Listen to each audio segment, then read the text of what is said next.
नमस्कार, मैं मनोज राघव। आइए नजर डालते हैं आज के कुछ प्रमुख समाचारों पर। श्रीकांत दादा ओवासर को बहुजन मुक्ति पार्टी के ओर से पूरे महाराष्ट्र में अपने पार्टी के कार्यकर्ताओं का मेलावा लेते हुए लातूर में पहुंचे हैं। ये जो बहुजन मुक्ति पार्टी का जो दौरा है, ये 64 दिन का पूरा दौरा होने वाला है। जो पीड़ित है, वंचित है, शोषित है और जो कांग्रेस और बीजेपी के शासनकाल में जिनके हक का अधिकार संविधान ने देते हुए भी उनको नहीं दिया है, इन्हीं सभी लोगों को इकट्ठा करके उनका हक का अधिकार दिलाने के लिए ये परिवर्तन यात्रा निकाली। जब भी ओबीसी की जाति न्याय जनगणना होगी तभी तो मराठा आरक्षण का प्रश्न छूटेगा, तभी धनगर आरक्षण का प्रश्न छूटेगा, तभी ओबीसी का आरक्षण प्रश्न छूटेगा।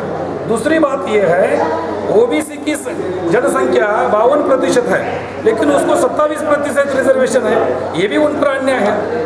जिनकी जितनी पॉपुलेशन है उनके आधारित उनको रिजर्वेशन मिलना चाहिए, ये हमारी मांग है।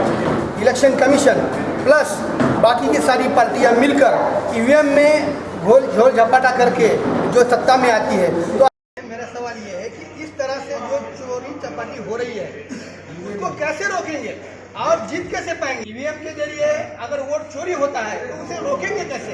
ये मेरा सवाल। सुप्रीम कोर्ट में हमने केस दायर की है, वो हमने जीती भी है। सुप्रीम कोर्ट ने ये माना है कि ईवीएम में गड़बड़ घोटाला होता है, लेकिन ये जो इलेक्शन कमीशन है कांग्रेस बीजेपी को जितवा रहा है, इसको अगर ये चोरी अगर बंद करना है तो बहुजन समाज में जागृति करनी पड़ेगी। और ईवीएम की जागृति हमने बहुत दिन से पहले कर चुके हैं। हमारे वजह से बहुत सारे लोग, बहुत सारे पक्ष ईवीएम के खिलाफ बात कर रहे हैं, चाहे राष्ट्रवादी हो, चाहे वो मनसे हो, चाहे शिवसेना हो, चाहे कांग्रेस के लोग हो, सभी लोग हमारी बात बोल रहे हैं। तो आगे वाले जो चोरी करने वाले लोग हैं, अभी उनको डर लग रहा है कि सभी लोग जागरूक हो रहे हैं। जब भी लोग जागरूक हो जाएंगे तभी चोरी करने वाला चोरी कर नहीं पाएगा। तो हम जागरूक करके लोगों को ये चोरी को रुकवाना चाहते हैं। अगर चोरी हो रही है, आपको वोट दे रहा है, समझो 85% लोग आपके साथ है, लेकिन 85% वोट जो आपको मिलने वाला है, जो देने की इच्छा रखता है वोटर, लेकिन वो वोट जब वो देने जाता है उनका वोट चोरी हो जाता है, तो जीत आपके पल्लू में कैसे आ गई? लोगों के समझ में आ रहा है, हम जो बात कह रहे हैं लोगों के समझ में आ रहा है, और लोग ही उसका अवरोध कर रहे हैं। और लोग जब ये अवरोध करेंगे तो कांग्रेस वाले को और बीजेपी वाले को और इलेक्शन कमीशन को भागना पड़ेगा, और ये इसलिए हम पूरी उसकी तैयारी कर रहे हैं।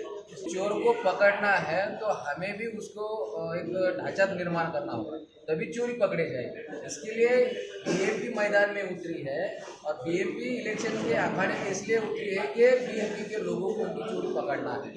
यदि मान लो आप इलेक्शन के मैदान में उतर नहीं रहे हैं और बाहर से ही बोल रहे हैं, तो आपके पास सबूत क्या है कि ईवीएम में गड़बड़ी होती है?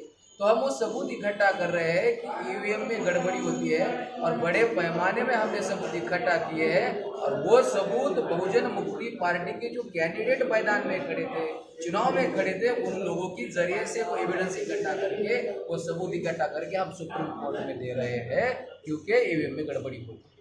यदि मान लो एक विधानसभा में हमारी में से हमको पूरा जन समर्थन मिल गया है, अभी पूरा जन समर्थन मिला है, लोग हमें पसंद कर रहे हैं, फिर भी ईवीएम में गड़बड़ी होने के बाद हमारा कैंडिडेट चुन के नहीं आता, तो समाज में विद्रोह पैदा हो जाएगा कि हमने तो बीएमपी के कैंडिडेट को वोट दिया था, हमने तो बीएमपी के कैंडिडेट को पूरे लोगों ने मिलकर प्रचार किया था और वोट किया था, हमारा वोट कहाँ गया?